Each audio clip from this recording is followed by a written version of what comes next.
오늘 우리에게 주시는 하나님 말씀 누가복음 1장 5절에서 17절입니다. 누가복음 1장 5절에서 17절까지 말씀.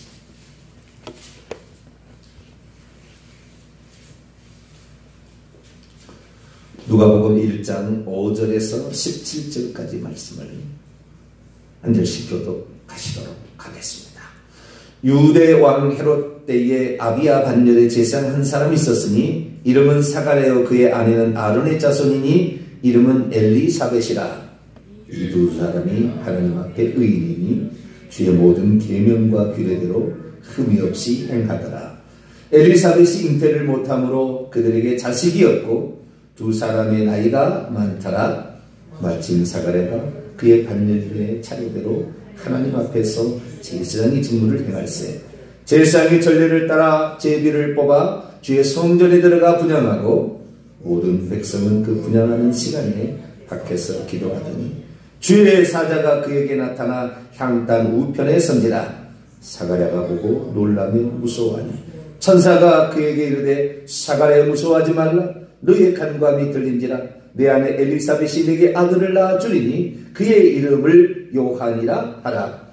너도 기뻐하고 즐거워할 것이요 아는 사람도 그의 태어남을 기뻐하리니 이는 그가 주 앞에 큰 자가 되며 포도주나 독한 술을 마시지 아니하며 모태로부터 성령의 충만함을 받아 이스라엘 자손을 곧 그들의 하나님께로 많이 돌아오게 하겠습니다. 같이요. 그가 또 엘리야의 심령과 능력으로 주 앞에 먼저 와서 아버지의 마음을 자식에게 거스르는 자를 의인의 슬기에 돌아오게 하고 주를 위하여 세운 백성을 준비하리라. 아멘. 기도하겠습니다. 거룩하신 하나님,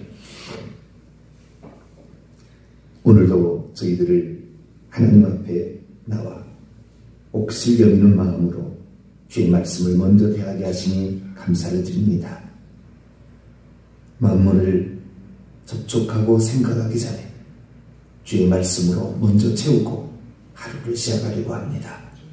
하나님, 우리의 삐뚤어지고 어그러진 생각이 있다면 정돈시켜주시고 더럽혀지고 오염된 생각이 있다면 주의 피로 씻어주셔서 이 시간도 정결한 영혼이 되게 하여 주시며 하나님 말씀으로 무장하여 주의 말씀에 순복하는 이 시간 되게 해 주옵소서. 주의 말씀을 듣고자 합니다. 이 시간도 저희들에게 말씀하여 주옵소서. 우리 주 예수 그리스도의 이름으로 기도하고 옵나이다. 아멘. 할렐루야. 또 새로운 하늘을 또 시작하게 하신 하나님께 감사를 드립니다. 아침 시간이 제일 좋아요. 새벽 시간이 제일 좋습니다. 모든 만물이 아직 소생하기 전에 우리가 먼저 영혼을 말씀으로 깨우고 기도한다는 거, 일평생의 가장 중요한 경건의 훈련이다. 그런 생각이 듭니다. 새벽 시간을 통하여 우리의 영혼이 날로 새로워지고 건강해지며 또 겸손해지시게 되기를 간절히 바랍니다. 어제는 그 기적에 관한 기적이 어떤 것이었나, 기적이 예수님 때에 왜 나타날 수밖에 없었나 라는 부분에 관하여 말씀을 드렸고요.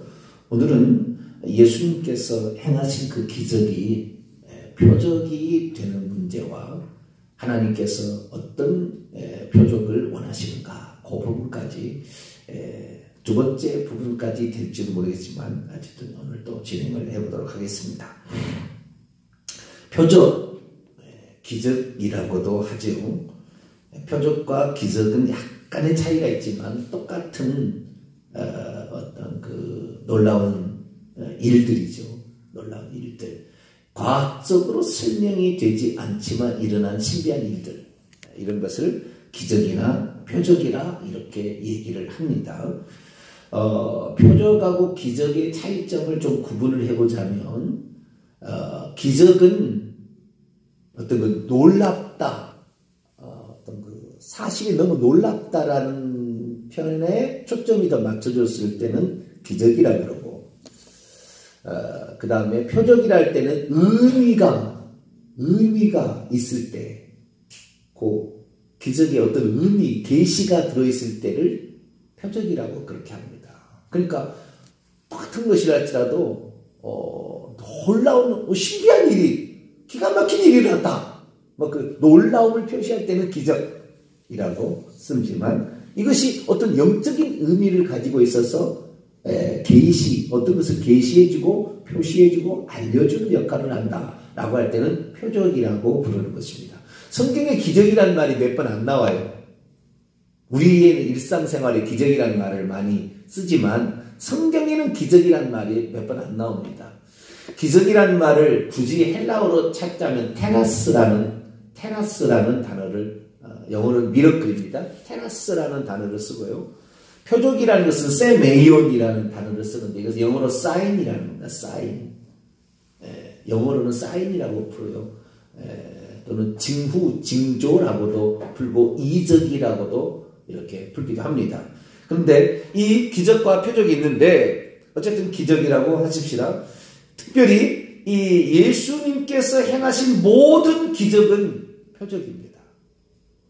예수님께서 행하신 모든 기적은 표적입니다. 특히 요한은 예수님이 일으킨 모든 기적을 전부 표적이라고 이렇게 쓰고 있습니다. 그래서 예수님이 행하신 어떤 기적은 둘 중에 하나입니다. 하나는 예수님이 메시아이신 것을 확인해주는 절차로서 이사야 35장에 나와 있는 말씀처럼 소경이 보고 못 듣는 자가 듣고 앉은 데가 일어나고 뭐 하는 거 있잖아요. 그래서 이 예수님이 행하신 모든 기적은 표적으로서 예수님이 메시아로 오셨다, 예수님이 메시아다라는 사실을 확인해주는 절차로서의 의미가 있거나 아니면 예수 그리스도께서 누구시며 무슨 일로 오셨는지를 알려주는 의미가 있기 때문에 전부 표적입니다.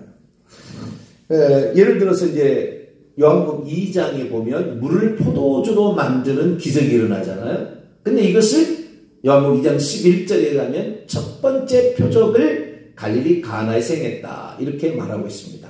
첫 번째 표적이다. 그러면 물을 포도주로 만든 사건은 기적이죠. 과학적으로 증명할 수가 없어요. 두세 통 들은 돌 항아리 6에다가 물을 채우라 했는데 아구까지, 이것은 사람들이 들어올 때 손발 씻는 물을 채우는 그릇이었는데 거기다가 물을 채우라고 했는데 가서 떠다 주라 그랬더니 그 물이 포도주로 변했는데 연회장이 맛을 보고는 이야, 어디서 이런 포도주를 지금까지 놔뒀느냐 하면서 신랑을 칭찬하는 그런 내용이 나와요. 그래서 이 포도주가 얼마나 맛있게 익었는가라는 것을 말해주고 있습니다. 이것은 단순하게 잔치의 흥을 높여주기 위한 수단으로서 물이 포도주로 바뀐 것이 아니고, 이건 예수님께서 내 때가 아직 이르지 아니하였다 라고 얘기하시므로 예수님께서 장차 인류를 위하여 속죄 사역에 피를 흘리셔야 될 것을, 피가 떨어졌다 그 말이에요. 인류의 속죄를 위한 피가 필요하다 그 말. 예수 너의 피가 필요해 라는 말로 예수님은 받아들였고, 예수님은 그렇게 이해를 하시고 주님께서 무슨 말씀을 하시는지 그대로 하라. 이 예수님의 어머니가 마리아가 포도주를 주관하는 데서 그 얘기를 함으로써 이 땅에 피를 흘리고 죽어가실 메시아를 자기의 몸으로 직접 탄생하는 목적이 예수 그리스도께서 피 흘리는, 사람으로서 피 흘려 속죄를 해야 될 존재라는 것을 잊지 마라 라는 것으로 예수님이 인식하고 받아들이고 사람도 이해하게끔 그렇게 얘기한 거예요. 그러니까 이거 마리아가 얘기죠. 내가 너를 사람으로 낳은 이유가 뭐냐? 이건 거꾸로 하나님의 측면이 아니라 사람의 측면입니다만은, 자, 우리가 이 예수 그리스도가 육체로서 이 땅에 태어난 목적이 첫 번째 이적이라고 그랬잖아요. 그것은 그 사람의 사명과 갈 길을 지시하는 거예요. 너의 갈 길은 십자가에서 피 흘려 인류의 죄를 속죄하는 거다 라는 것이 가미가 되어 있는. 근데 실제로 그건 아니고 주님께서 그것을 아시고 다 마리아의 마음을 그렇게 움직여서 했겠죠. 예수는 하나님이시니까. 그래서 예수님은 내가 육체로 이 땅에 온 이유는, 마리아의 몸에서 태어난 이유는 십자가에 못 박혀 죽는 것이다. 피 흘려 죽는 것이다. 피가 인류에게는 필요하다. 그 피를 내가 만들어서 인류에서 쏟아야 된다. 라는 사실을 말해준다는 의미에서 이것은 기적이지만 표적이다 라고 말한다는 거죠. 요한복음 9장에 보면은 날 때부터 소경된 자가 실로암 못갓에서 이렇게 고침받는 사건이 나와요. 진흙을 이겨서 이렇게 막 한 사건이 나와요. 이것도 표적입니다. 자, 요한복음 9장을 한번 볼까요? 요한복음 9장. 이 요한복음 9장에 이 날 때부터 소경된 자, 이 맹인된 사람을 고친 이유가 뭐냐? 4절 5절에 나와 있습니다. 4절 5절에. 그러니까 이것이 예수님이 누구시고 예수님이 무슨 일을 하시러 오셨는지를 설명해 주는 도구다 그 말이에요. 그 순간에 그 2절이. 자, 4절 5절입니다. 시작. 때가 아직 낮음에 나를 보내신 이의 일을 우리가 하여야 하리라. 밤이 오리니 그때는 아무도 일할 수 없느니라. 내가 세상에 있는 동안에는 세상의 빛이로다. 지금 초막절 절기에 일어난 한 사건을 말해주고 있어요. 이 요한복음 8장에 가나마다 현장에 붙잡힌 여인은 초막절 때 축제를 벌일 때 음행을 저질러서 붙들려 나온 한 여인의 이야기가 이렇게 지금 나오고 있는데요. 초막절은 일주일 동안 진행되는 것입니다. 밤에 불을 켜고 이렇게 화려하게 춤을 추는 축제인데요. 이 초막절 때에 예수님께서 그 칠흑 같은 어둠을 밝히는 그 성전의 불빛처럼 이 땅에 수많은 사람들이 지금 어둠 가운데 마귀에게 처해서 갈 길을 알지 못하고 사망의 길을 가고 있는 자들에게 빛을 비추어서 그들의 생명을 얻게 해주러 왔다라는 것으로서 그들에게 예수님이 오셨음을 증명해 주기 위한 가장 좋은 도구가 소경이었던 거예요. 맹인이었던 겁니다.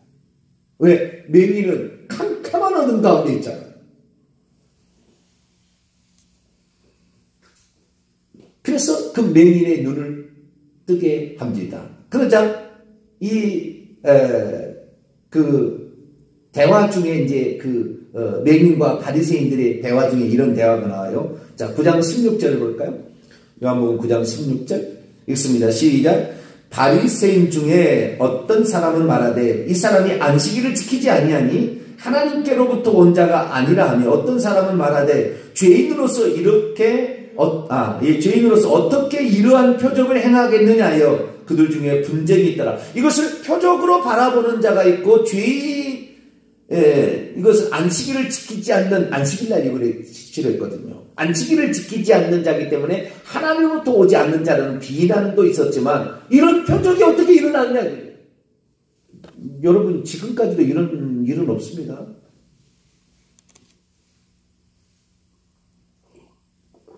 예수님께서 날 때부터 소경된 자의 눈을 띄워주는 이 사건은 제자들도 한 번도 그렇게 해본 일도 없고 어떤 사람도 해본 일이 없어요. 오직 하나님만 하셨어요. 이 일을.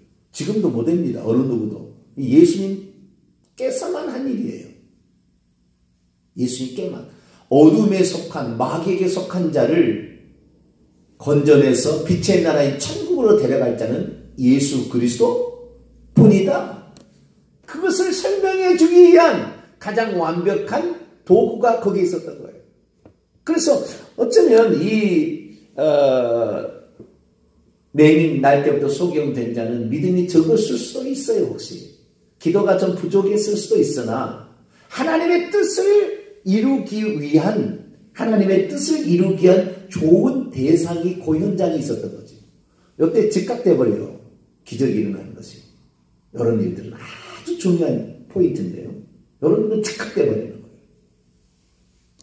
이상한 믿음이 대단했다는 것은, 그래도 알 수 있는 것은 신라 목가까지 가서 시설하는데 이 사람이 신라 못에 그것이 둘둘둘 옛날에는 이렇게 바깥쪽으로 이렇게 돌아가면서 달팽이처럼 이렇게 내려가는 거, 계단을 내려가는 거거든요.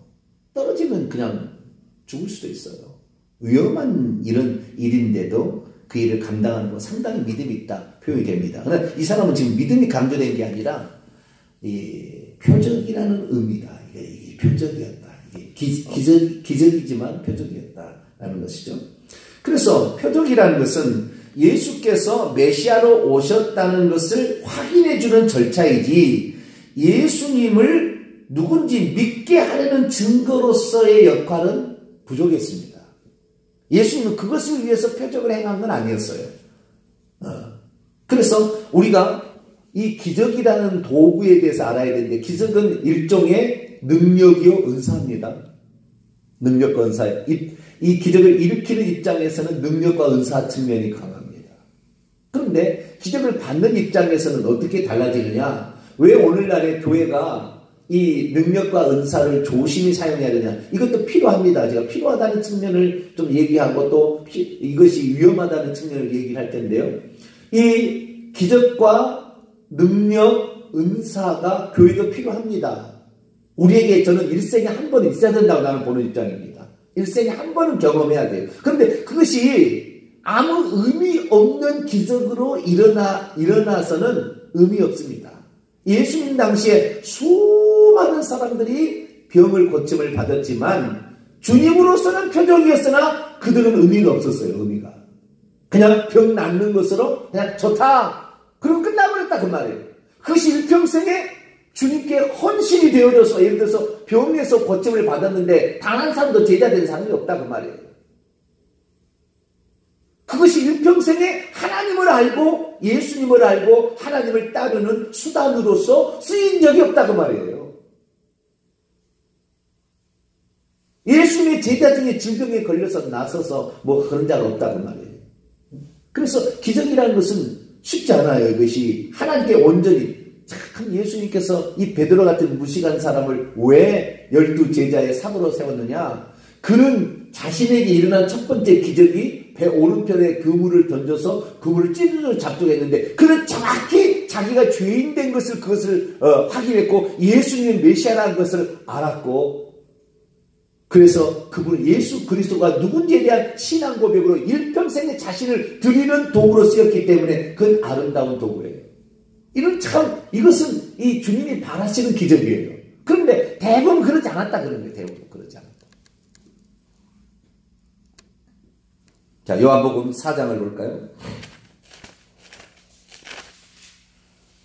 요한복음 4장 46절에서 48절까지 예수님은 표적을 통해서 당신을 믿게 하려는 그런 의도는 별로 없었어요.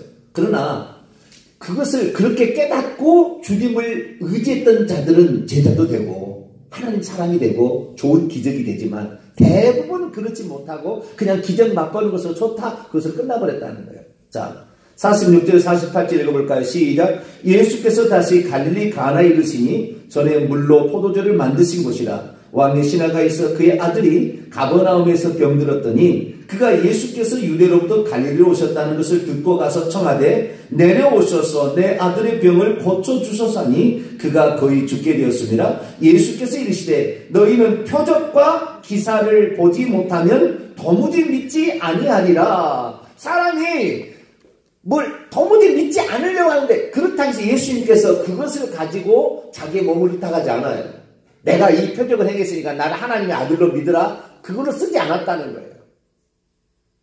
단지 메시아가 오면 이런 일이 있을 거라는 구약의 이사야 35장의 예언을 성취해서 메시아가 왔다는 확인 절차로서만 쓴 거지. 그것을 통해서 정말 그들을 메시아로 믿게 하려고 하는 이런 것이 많이 기대를 안 했다는 거예요. 주님이 인간의 마음을 다하셔서 기대를 안 했다는 왜? 대은 망대가 뜨거든. 문둥병 10명 고쳐줘봤자 9명 안 올 거거든. 그냥 자기 고침받았다는 걸 즐겁게 끝나는 것이지 다시 하나님께 와서 경배하지 않을 거거든. 주님은 너무나 잘 아셨어요. 여기에 표적이 세미의 기사가 태웠습니다. 표적과 기사. 그런데 주님은 이런 것에 자신을 몸을 의탁하지 않았어요.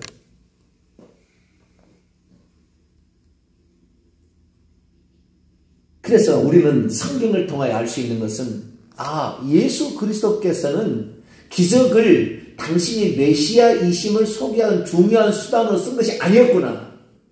단지 그 사실이 예수 그리스도께서 메시아시라는 것에 대한 확증을 주는 한 방편으로 썼을 뿐이지 이것을 사역의 전적인 도구로 이용해서 사람들을 데려오지는 않았다. 자, 왜 그러면 우리가 오늘 세리한 얘기는 내일 또 해야 되겠습니다. 왜 그러면 예수님께서 이 어떤 능력과 은사, 기적, 표적 이런 것들을 당신이 메시아이심에 대한 중요 사역으로서 활용하지 않으셨는가? 이걸 아셔야 돼, 이것을. 이걸 아셔야 되는데, 이 결정타가 이거예요. 능력과 기적이 나타나게 되면, 결정타가 이겁니다. 그 사람의 능력과 기적만 바랄 뿐이지, 그 사람이 하는 말에 주목하지 않아요. 기적이 나타나게 돼요. 예를 들어서 누가 병을 잘 고친다고 해봅시다. 누구한테 병을 잘 고친다. 어떤 목사님 하면은 그 목사님은 병을 잘 고칩니다. 그래서 1부 예배, 2부 예배 드립니다. 1부 예배는 예배 드리고 2부는 은사 사역을 한다고 합시다. 1부 예배요? 말씀 안 들어요. 어서 1부 예배가 끝나고 저분한테 안수를 받아서 병을 나을까? 어디 이 관심밖에 없습니다.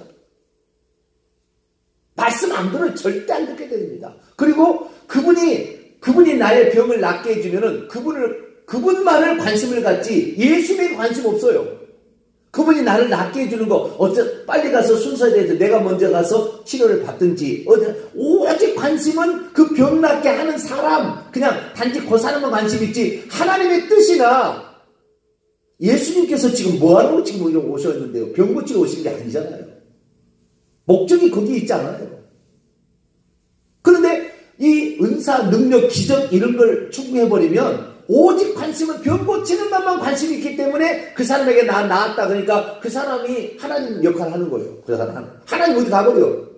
그 사람이 하나님이야. 하나님 그냥. 왜? 나의 병을 고쳐주니까.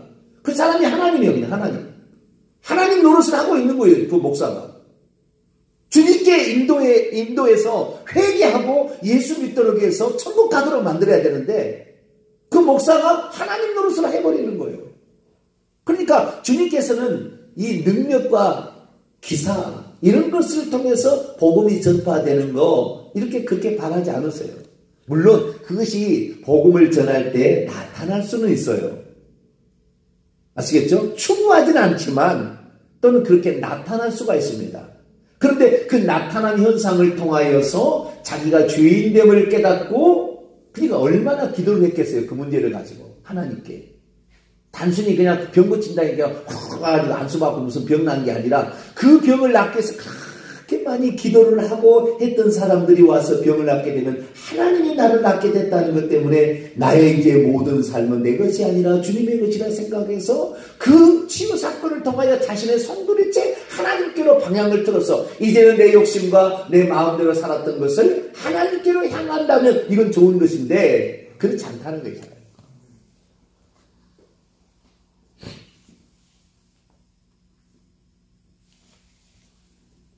성경을 보게 되면 깜짝 놀라는 게 한 가지 사실이 있어요. 저도 아직까지 한 번도 얘기하지 않는 부분이 있어요. 그게 뭔지 아십니까? 표적과 기적을 지금 얘기하는 과정에 제가 얘기하는 거예요. 단 한 번도. 여러분도 충격받을 거예요. 그것은 예수님을 메시아라고 소개했던 세례 요한이 단 한 번도 기적 표적을 행하지 않았다는 사실. 그런데 가장 강력하게 예수님의 메시아이심을 믿고 따르게 했는데 그 사람이 세례 요한인데 세례 요한은 단 한 번도 기적을 행한 적이 없어요. 단 한 번도 표적을 행한 적이 없어요. 우리는 기적이 참 나를 믿음을 많이 좋게 할 것이라 생각하는데 물론 기도를 많이 하고 하나님의 뜻을 추구한 사람은 그 기적이 정말 그런 도구로 쓰입니다. 저 같은 경우는 그랬어요. 하나님의 살아계신 나를 붙잡아 주심, 나와 함께 하심에 대한 가장 강력한 증거의 하나다. 그렇게 생각을 하지만 많은 사람이 표적과 기적을 그렇게 생각하지 않는다 그 말이에요. 어떻게 생각하느냐? 단방 내 문제를 해결할 수 있는 방편으로만 쓴다 그 말이에요. 세례 요한이 만약에 기적과 표적을 이끌었다면 틀림없이 세례 요한에게 모든 사람들이 잘 가서 세례 요한을 하나님처럼 알았을 거예요. 그러나 세례 요한은 자기에게 세례를 주면서 내가 오늘 나는 그의 신발끈도 풀기 감당하기 어렵다. 나는 물로 세례를 주지만 그는 성령과 불로 세례를 주는 사람이 너희들은 그에게로 가라. 나는 쇠하여 되겠고 그는 흥하여 하리라. 모든 관심을 다 이렇게 넘긴 패스한 거죠. 이렇게 토스한 거예요. 토스 이렇게 하는 거예요. 목회자도 마찬가지입니다. 말씀을 통하여 예수님이 누구시고 예수님이 무슨 일을 하셨는가, 우리를 향한 예수님의 뜻이 무엇인가를 가르쳐주는 주의 종이 되어야 이게 진실한 주의 종이지, 자기를 위해서 자기의 영광을 위해서 이렇게 너희들 희생하라 이게 아니다 그 말이에요. 내 목회를 무슨 성공시키는 한 수단으로 성도를 이용하는 게 아니다 그 말이에요. 하나님의 뜻이 어디 있는지를 찾아서 거기에 그것에 맞춰서 말씀도 그렇게 사용해야 되고 표적도 기적도 능력도 은사도 방언도 예언도 다 그렇게 사용해야 된다. 그러나 사람이 자기에게서 초자연적 역사가 나타나면 틀림없이 자기를 높이는 거예요. 자기가 하나님 노릇을 하려고 하는 거예요. 그래서 우리가 조심해야 돼요. 오늘 이제 읽기만 했습니다만 세례 요한의 탄생은 부정적인 의미의 기적이 아니라 아주 긍정적 의미의 기적이에요. 놀라운 기적입니다. 이런 기적이 성경에 많잖아요. 우리는 예수님께서 이 땅에 오셔서 능력, 은사 가지고 당신을 증거하려고 하는 쓰지는 않았구나. 단지 메시아가 왔다는 확인하는 절차로서만 이것을 사용했다라는 사실을 아시고, 그렇구나. 우리의 평생에 이것이 나타나는 것이 신앙으로 연결되고 주님을 알고 주님께서 나를 향한 어떤 뜻이 있는가를 확인하면서 주님께 붙기 위한 수단으로서 표적이 쓰여야지, 그렇지 않으면 그 표적이 오히려 그의 영혼을 망가뜨린다. 그걸 아시고 오직 말씀을 듣든 표적을 듣든 다 오직 예수님이 누구시고 그분이 나를 위해 무슨 일을 하셨으며 또한 그분을 향하여 내가 어떻게 살 것인가, 여기에 초점을 맞춘 기적을 체험하심으로 말미암아 여러분의 삶에도 놀라운 일들이 계속 있어지게 되기를 간절히 바랍니다. 거룩하신 하나님,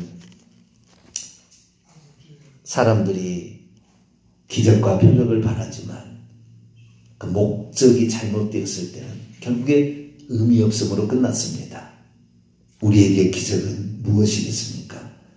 하나님이 살아계시고 나의 기도를 들으시며 나를 보호하시고 나와 함께 하시고 나를 이끌어 주시고 나를 새롭게 하시고 나의 전 존재를 바칠 만한 가치 있는 분이라는 것을 깨닫기 위한 도구가 되기를 원합니다. 하나님, 이에서 더 흩어지지 않게 하여 주시고 오직 주님만을 온전히 신뢰함으로 기적도 표적도 은사도 모두 활용하는 저희들이 될 수 있도록 역사해 주옵소서. 우리 주 예수 그리스도의 이름으로 기도하옵나이다. 아멘. 하늘에 계신 우리 아버지 이름을 거룩하게 하시며 아버지의 나라가 오게 하시며 아버지의 뜻이 하늘에서와 같이 땅에서도 이루어지게 하소서. 오늘 우리에게 일용할 양식을 주시고 우리가 우리에게 잘못한 사람을 용서해 준 것 같이 우리 죄를 용서해 주시고 우리를 시험에 빠지지 않게 하시고 악에서 구하소서. 나라와 권능과 영광이 영원히 아버지의 것입니다. 아멘.